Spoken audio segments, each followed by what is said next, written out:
quick message. They don't want to free us up. The enemy don't want to free you as a man, free you as a woman, beloved. That's why the enemy been having stronghold on a lot of people today, in the world, right? Yes, because the enemy, in order for the enemy to strive, beloved, they have to keep us in bondage, to keep us in slavery, same way. Whether that slavery is emotion, they play in our emotions, whether that slavery mentality is the mindset of how people think in today's world, whether it's physical, they're physically having people in slavery, right? Yes, beloved, let me tell you, the enemy knows the plans that God have for us, and that's why the enemy been working overtime, trying to oppress us as a people, as a nation of people, right? Yes, so because the enemy knows that if we are free as a people, if we are free to express how we feel, how we truly feel deep inside, if we are free to do the things of God, right? Yes, the enemy knows that if he let us go, right, he have no more stronghold over us. And that's why the enemy been holding on to a lot of people, in a strong way, whether it's, spiritually, emotionally, physically, psychologically, beloved. That's why the enemy been holding on to a lot of people, because the enemy knows the power of freedom, of true divine freedom, beloved. And that's why the enemy have so many stronghold in a lot of people life, a lot of family life, right? I was just reading the book of Exodus 1, guys, and I came across, right? Yes, Exodus 1 verse 13 to 14. Let me read that, guys. So Exodus 1 verse 13 to 14, and it says, consequently, the Egyptian, right, forced the Israelites into harsh slavery. They made their life bitter with hard labor as they work with clay, mortar, and bricks, and in every form of slavery in the field. Yes, they made them toil in harsh condition in every form of slavery. What the scripture is saying to you as a man, you as a woman, right? Yes, in Exodus 1 verse 13 to 14, beloved, it is speaking of the Israelites back in ancient times, the harsh labor that they were going through. They were making, mortar, bricks, like persons now in society making cement for people, and yet some people don't get their money when they finish do them hard labor day, right? Yes, it is still going on in today's world, and that's why the Bible is available for us to let us realize what is happening right in our midst, right in front of our very eyes. God is unveiling things to us in the Bible when we read it, beloved, because a lot of people, they do harsh labor, working bricks on top of bricks, cement, right? Yes, and they don't get them pay, right? That has been happening same way in today's world. The Egyptian was doing it, and same way you have some Egyptian today living in society today, slaving our people emotionally, right? Slaving our people physically, right? Slaving our people spiritually, right? Yes, and my message is to people out there. A lot of people are going through, right, what the Israelites go through back in ancient times, which we are children of Israel same way,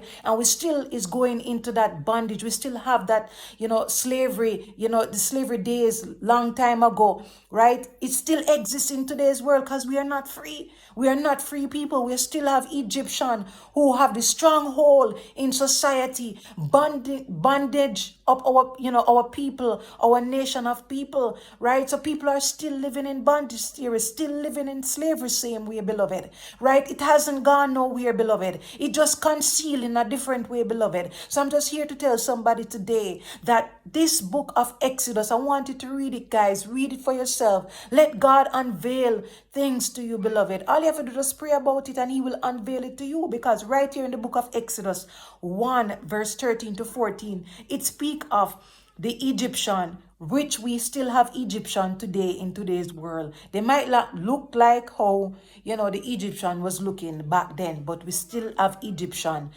slave masters who still slaving our people today, right? And it says, consequently, the Egyptian forced the Israelites into harsh slavery, right? They made their life bitter with hard labor, right? As they work with clay, mortar, and brick, and in every form of slavery in the field, right? Yes, they made made them toil in harsh condition in every form of slavery. You have some people working in hard condition.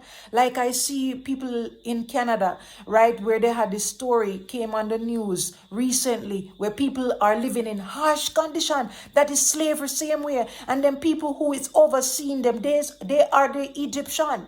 They are the Egyptian of today's time. Right? So slavery haven't gone nowhere. It just conceal and cover up a little bit. Right? Yes. They sprinkle a little thing like a little, dust here and there, but it still exists in today's time. You have men out there, women out there who are in, living in a harsh condition, and then they're supposed to live in harsh condition. Me always said to myself, say, why is it that, people are still hungry today? Why is it we have people still hungry today? Why? Why we still have, there's so many empty lands all over the world, right?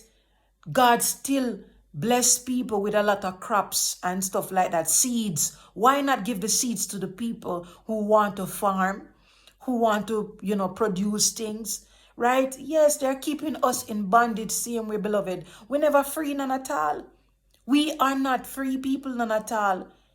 There's no free person in this world. There's none, right? There's still Egyptian holding strongholds over us, right? So slavery haven't gone nowhere. It just cover up. It just cover up and it sprinkle dust, guys. But it not gone nowhere. It still exists because you have people living in harsh condition today. People still live in poverty. People still hungry. I always ask myself, I'm a little girl, why is it, people are still hungry in today's world? Why? Because you're stronghold, beloved. Stronghold. There's some Egyptian who have stronghold over people mind, people emotions, people spiritually, psychologically, and physically, beloved. Right? Yes, because the people them who work in the field, some of them living in harsh conditions, same way. Right? The Egyptian, the people who oversee them are the Egyptian of today's world, right? Of today's lifetime, right? And that's why the book of Exodus is available for us to really read it, beloved, and meditate on it and see what the scripture has said to us. What is God saying to us in the book of Exodus, beloved? Because the book of Exodus is speaking of our ancestors, and we see and we come from that lineage, right? We are the children of Israel. We are children of Israel. We, as a people, as a nation, are the children of Israel, beloved. Right? Yes, I want you to read that scripture for yourself. Meditate on that scripture and apply it in your life, beloved. Right? I pray this message reach somebody today, guys. Right? Blessed love. Thank you.